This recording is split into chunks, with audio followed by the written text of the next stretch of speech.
Joanne and I are back as promised. Now, in addition to talking about depression, we're going to talk about self-care and self-love. I'm going to turn it over to Joanne.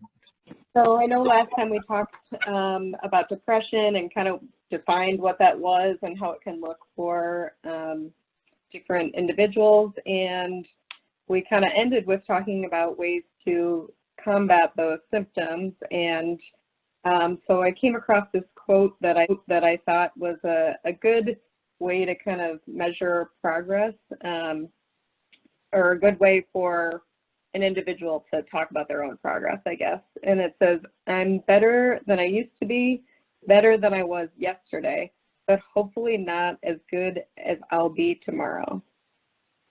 By Marianne Williamson. What do you think about that quote?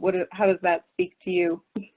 Well, I love it. I especially like at the end, but hopefully not as good as I'll be tomorrow. And that's not because I don't think I'm good enough. I like that because it reminds me that I am still progressing and I'm not done in my life. Of course, I'm going to become a little bit better of a therapist and a little bit better of a father and a better spouse and a better friend, because every day I learn. And let's go back to the beginning. I'm better than I used to be, better than I was yesterday, because I learned from my mistakes and I just learned from navigating situations over and over again. If I go outside and I shoot free throws every single day, I'm probably going to get better at shooting free throws. And if I practice the piano every day, if that's important to me, I'm probably going to get a little bit better at it. And what I like about it, Joanne, is that I'm not comparing myself with others.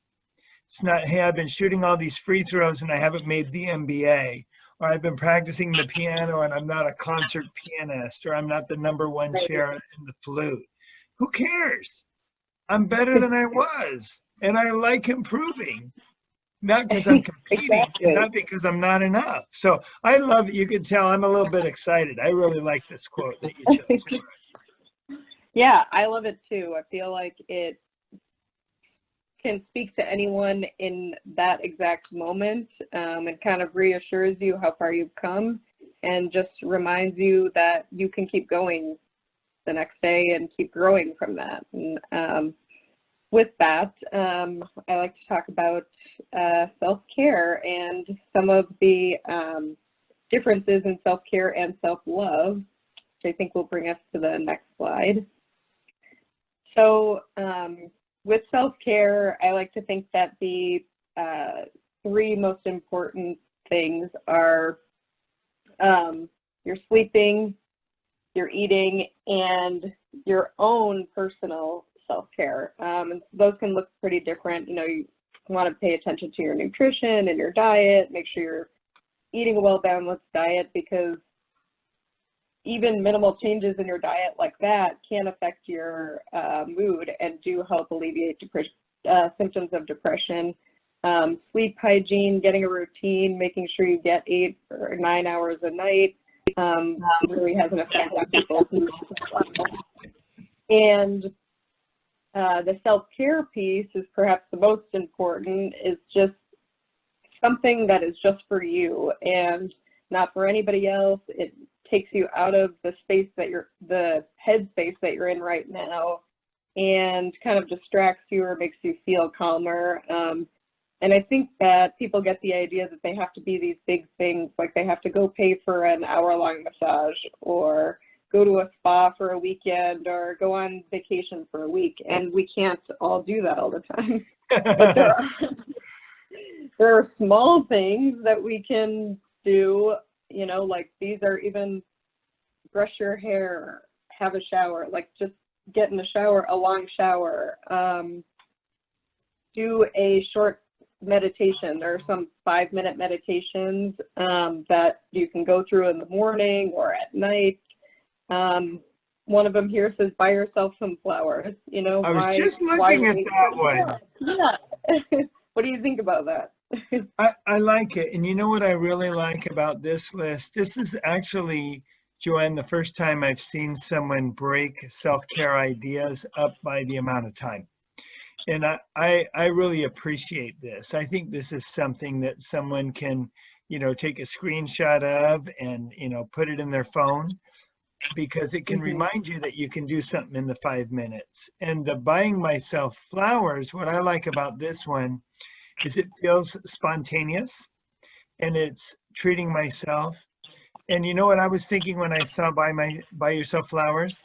That might be, and I'm going to pay the $2 extra for the avocado on this taco. Right? This is just for me and I can do it right now. It costs me $2. That's a lot cheaper than a session with my therapist, right? And Yes. I Or and a I plane can, ticket to Hawaii or a or plane ticket to something. Hawaii. And it just lets Mhm. me know, hey, I matter. And when I think and Mhm. feel, or I may get myself that favorite candy bar, sorry to be stuck on food, but just a couple of them that I looked at. I know these two are similar. Listen to an upbeat song, dance like crazy. I think, Mhm. just to be able, I remember when I was a kid and we had 45s, right? We listened to the 45s, and sometimes we would just set it to replay and replay. And of course, we can do that with digital music too, and just set something on replay. And I liked doing that. I remember Sugar Sugar by the Archies. I'd listened to that like 5 times in a row. It was about a 2-minute song that was 10 minutes. I love And that I would just song. feel good. And I could dance like crazy. And it didn't cost me anything extra. I had already purchased the 45. And so I like that you put on this list some simple things to do. Another one that I liked was 5 minutes of focused breathing. And that's something that some of our listeners, you could probably go on YouTube and find somebody guiding you through some focused breathing. But basically that breathing is going to be breathe in deeply and then make sure you breathe out for a long time, right? And that tends Right. to slow us down. So I love this. Of course, I love the hour or more ones too, right? And binge watching that Yeah. show, right? Doing an intense workout. I like to swim. So, but I think this is really neat and really handy. Yeah, and what I especially like about this list too is that these are all, for the most part, things that you can do at home, a lot of things that you can do for free. Yes. I know, especially in times of the pandemic, like we are, I know that, there are a lot of free resources out there for meditation and for exercise videos that we can do at home. And yeah, something as simple, like you said, as listening to your favorite song. I actually wake up to my alarm goes off with my favorite song every morning. Or my current favorite song every Right. morning. So Yeah. that kind of helps me get started for the day. Yes. And it Music just, is really, gets you up in a good mood. yes. Yeah. I was just going to say that music is really powerful to affect our mood, isn't it? As I Mhm. saw Cook a New Meal on When You Have an Hour or More, there's Mhm. a young couple that I'm working with, and they told me that they found some list of things that a couple can do to build the relationship, and one of them was to make a pie. And so they made a Oh. pie. The first one didn't turn out too well, and so they did it Mhm. again, but they had fun both times. And Yeah. I think they had the ingredients at home anyway, or even if they didn't, it's not that much money, like you said, and it just was an activity that took them away from their studies and away from their stress and away from some of the grief. They're both going through they're grieving someone right now, and it just Mhm. gave them an hour away and to be together. So I know right now we're talking about self-care, but some of these things are things we can do with those we love too. Right. Just being mindful is just, I think self-care applies to all mental health challenges, and even if you don't struggle with mental illness, it's it's not going to hurt you. That's right. uh, That's right. but also, with self-care, I know that we focus a lot on this and we don't talk as much about the idea of self-love, which is something I wanted to talk about next. So, a lot of times we talk about self-care, and self-care is more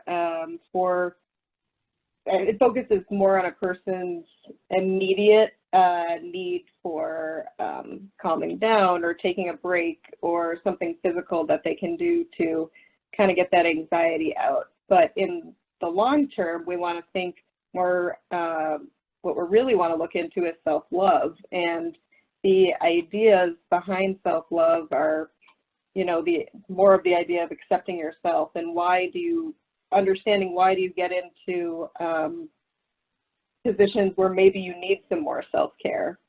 So kind of recognizing those things about you and how can you practice that self-love. I think too often we focus on how do we practice love towards one another, and we forget to love ourselves. And it's a few of these ideas here. The first one I see that sticks out for me anyway is sticking to your boundaries. This is common for a lot of people. I am someone who cannot say no at work or to friends, like to a birthday party or an event maybe, or somebody's baseball game. So I tend to overcommit. And in the long run, I'm really just harming myself and those relationships with people because I can't be 100% present with them because I have too much on my plate. And self-love would look like, you know, prioritizing things, setting my boundaries, saying no sometimes so that I can really focus and be involved and enjoy myself when I'm there and what I'm doing, and really kind of dive into that so that I can appreciate it for what it is. Is there anything, I know this is a pretty broad list here, and these are just a few ways you can do it, but what do you think? Well, let me share a couple thoughts. The first thing that comes to my mind, Joanne, is can I really care? Can I show care to someone if I don't love them? I mean, when I care for my dog, it's because I love my dog, right? When I care for my children, for my spouse, for my friends, it's because I love them. And so I think, how can we really talk about self-care if I don't love myself? Right? Right? If I love myself at my core and I forgive myself when I need to forgive myself, and I'm looking at a couple of things on the list, and I can be okay with myself even though I'm not perfect, that I can let myself feel what I feel without feeling shame. I can feel disappointment. I can feel hurt. A situation can cause me anger, and I can acknowledge that. And while I do want, we were talking in the first slide about it feels good to improve, I like the one here, noticing when you're pushing yourself too hard. You know, I think I'm making steady improvement. Yeah, maybe my brother's learning that second language faster than I am, but I'm learning at a good clip and I'm okay with that.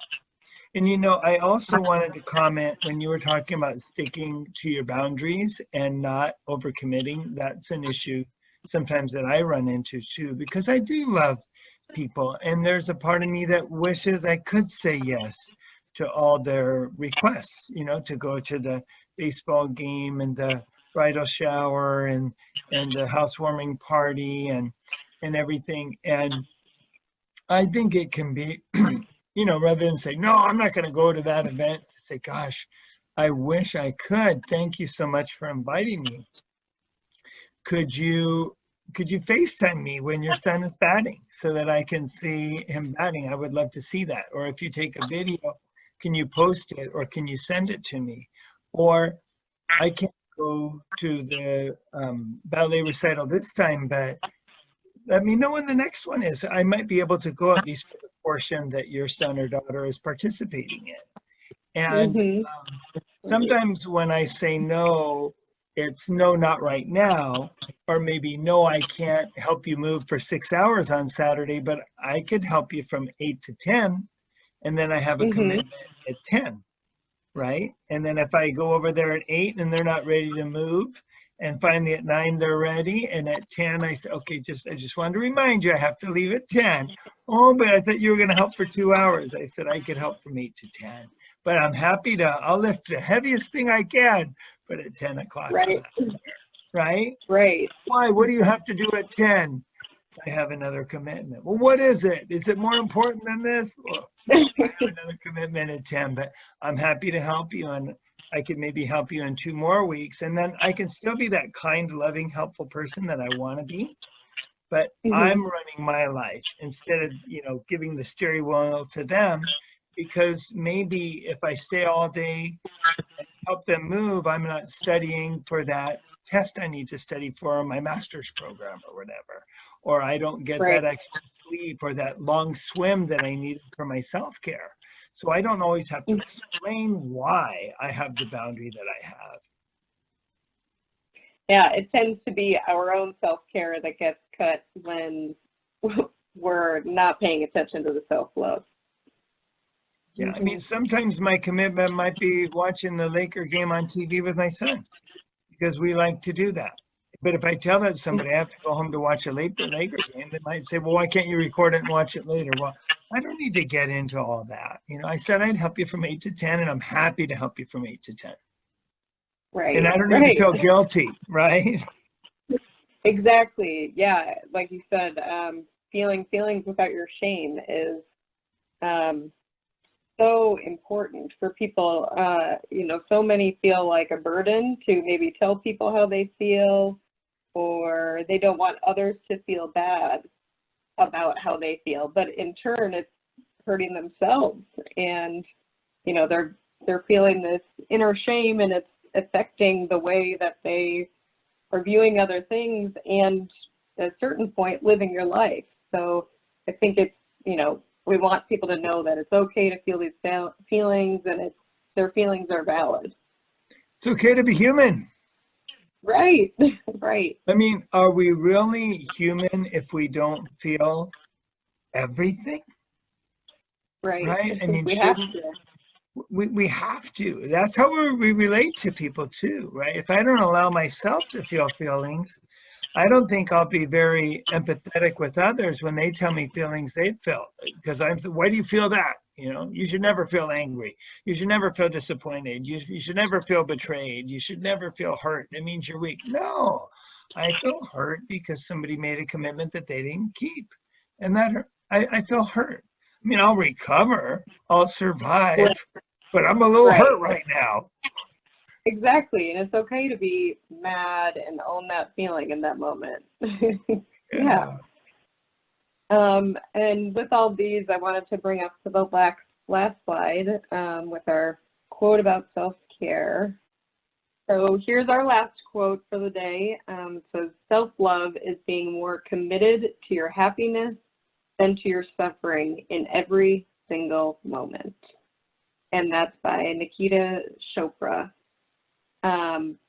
This really spoke to me because I think we get stuck in our suffering sometimes, and it's hard to see the happiness.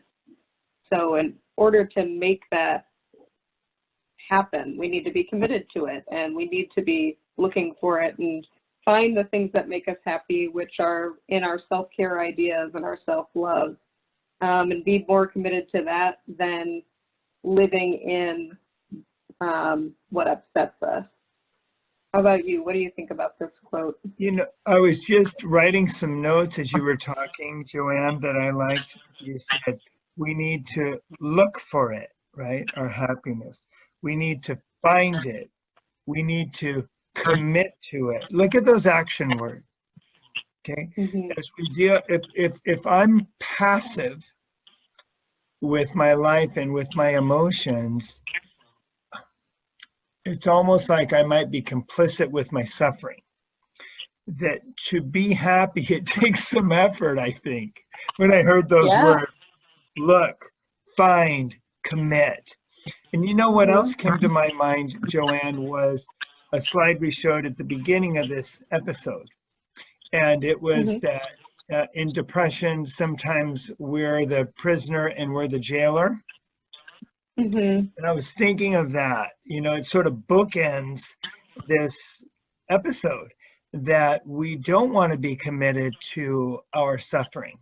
And if I'm talking and I'm repeating to my friends and in my head how bad my life is, how poorly people treat me, how nothing good ever happens to me, I'm committing to that, and it's going to become a self-fulfilling prophecy that I'm meant to be miserable.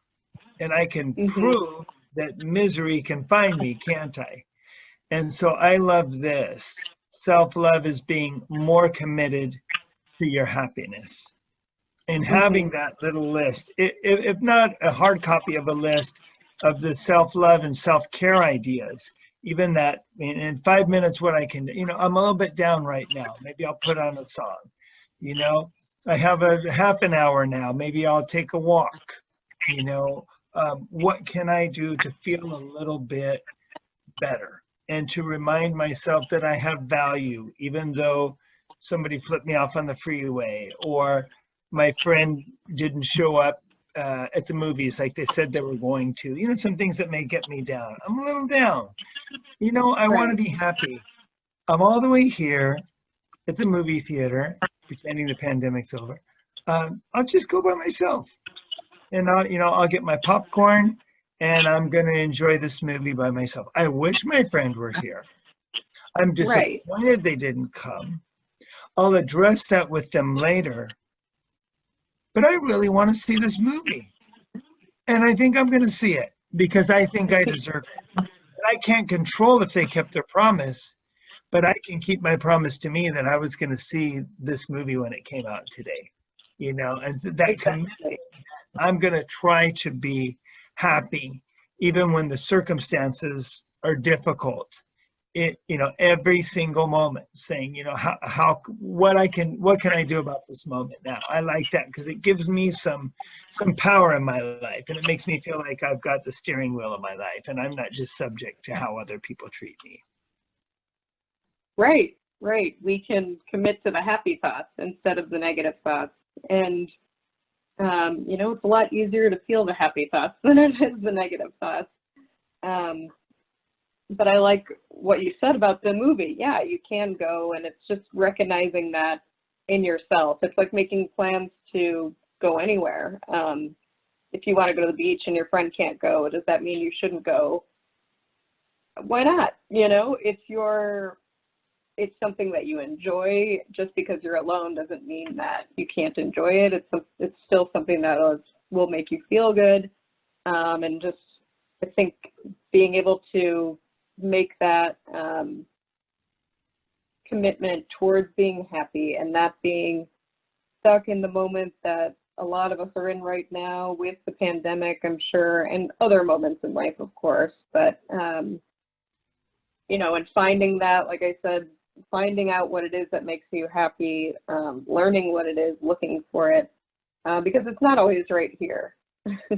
And sometimes we need to try out new things, new hobbies, through self-care ideas to figure out what it is that brings that peace and that happiness.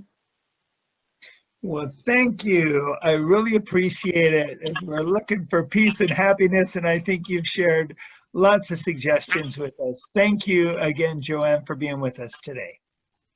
Of course. Thank you for having me.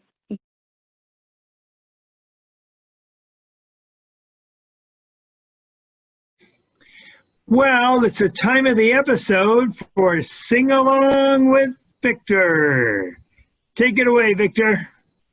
Aloha, friends. Good to be here and good to share with you this instrument from Hawaii, which is the ukulele. But I wanted to share with you this song. This song is called Don't Worry, Be Happy by Bobby McFerrin. But the thing that I learned about this song is this, that you will be okay. Sometimes things happen. Sometimes we get worried, but don't worry, be happy. Everything's going to come out all right. So here we go.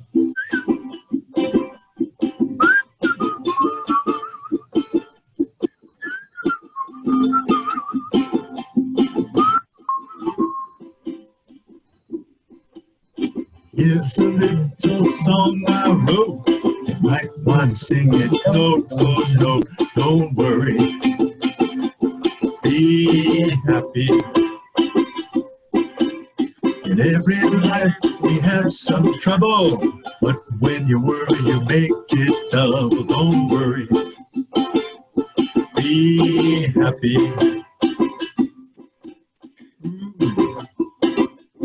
Ooh, don't worry, be happy.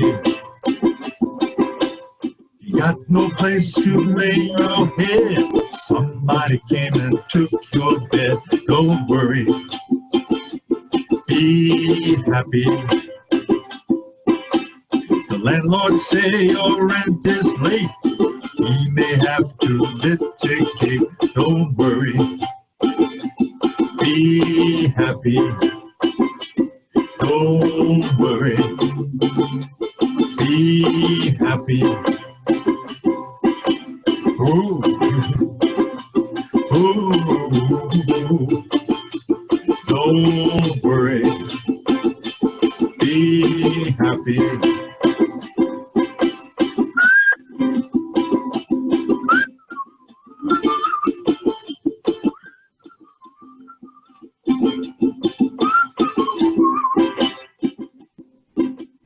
Ooh,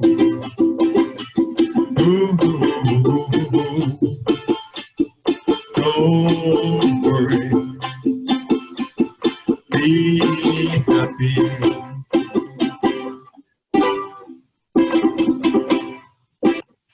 Okay. Yay!